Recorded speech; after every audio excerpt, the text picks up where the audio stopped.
layout of this feature has changed by order of the Peaky Blinders. Maybe I should do the whole video in this voice. Maybe not. Birmingham is not my strong point. Hello. I started a series about 1 million years ago on this channel called Telly Talk, in which me and a friend talked about telly. As you can see, I'm overwhelmed with friends right now. But that doesn't matter. We're gonna do it anyway, because they have started showing the teaser trailers for Peaky Blinders, and it's an amazing show, and I need more people to watch it so I can flare with them about it. So, we're going to talk to you about Peaky Blinders today. Also, it's Vlogmas. I'm running out of ideas. So Peaky Blinders is a TV show set in Birmingham after World War I, and it features a family of gangsters, I guess, called the Shelbys, and the Shelbys run a slightly illegitimate business in which they deal with like horses and betting and things like that, but also they rob places and run protection rackets and murder people for money, that kind of thing.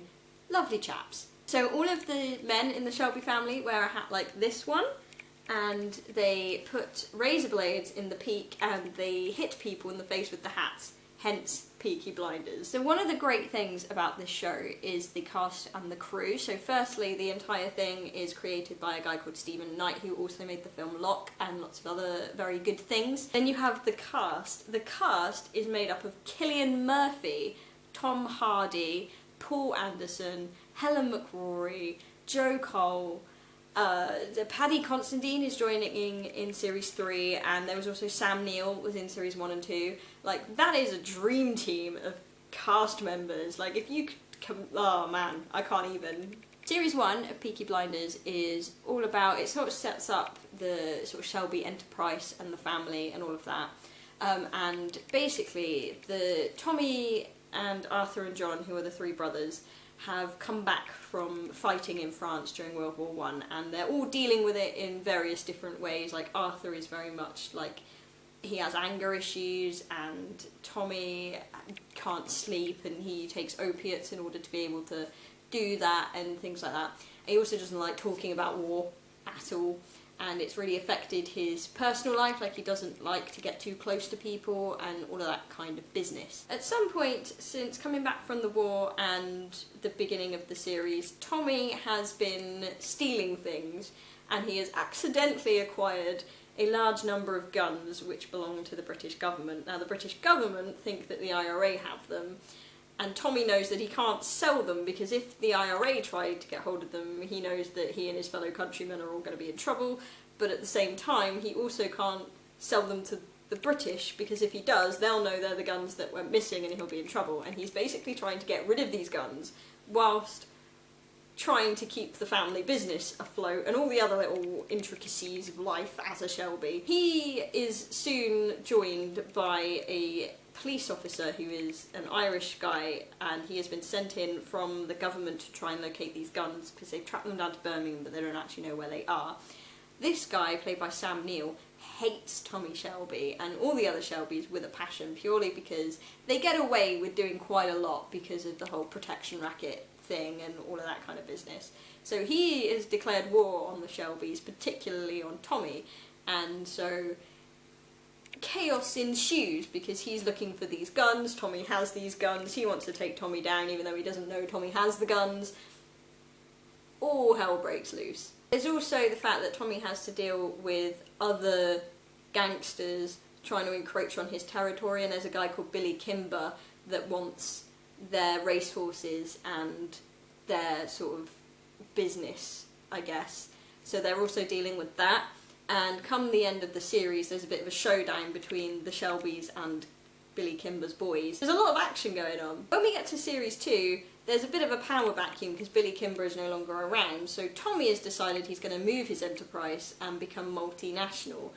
He wants to go to London, he wants to export to America and all of that kind of thing, and he wants to try and make the racehorse business a little bit more legal. Good on you, Tom. He then teams up with a guy called Alfie Solomons, played by Tom Hardy. Genius character. Alfie runs a bakery, which is really a cover for making rum, which he then exports to America, which is in prohibition, so they can't drink. There is an absolutely amazing bit where he is explaining the rules of Baking Club to the Shelbys that are working for him under Tommy's instructions. Rule number 1. The distinction between bread and rum is not discussed. Rule number 2.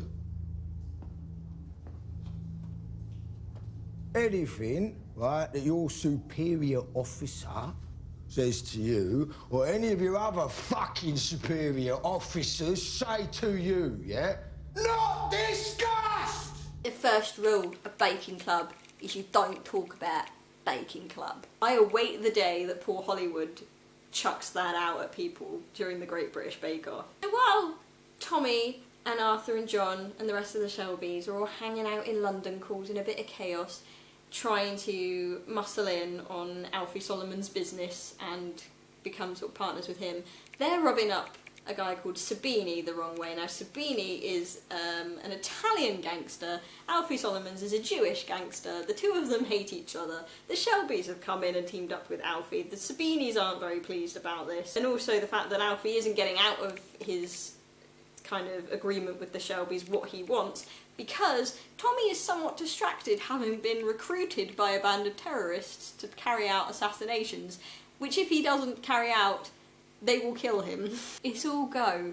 It's all go if you're Tommy Shelby. Come the end of series 2, all sorts of things have gone on, and he has decided he would rather be a family man now than to do anything too major, and that's where the series kind of ends, and it's him and then the two women in his life, and which one of them is he going to go for, etc, etc, which we will find out in series 3. I'm very excited. Another amazing thing about the show is the soundtrack, because even though it's set in 1920, there are some amazing songs on that soundtrack. This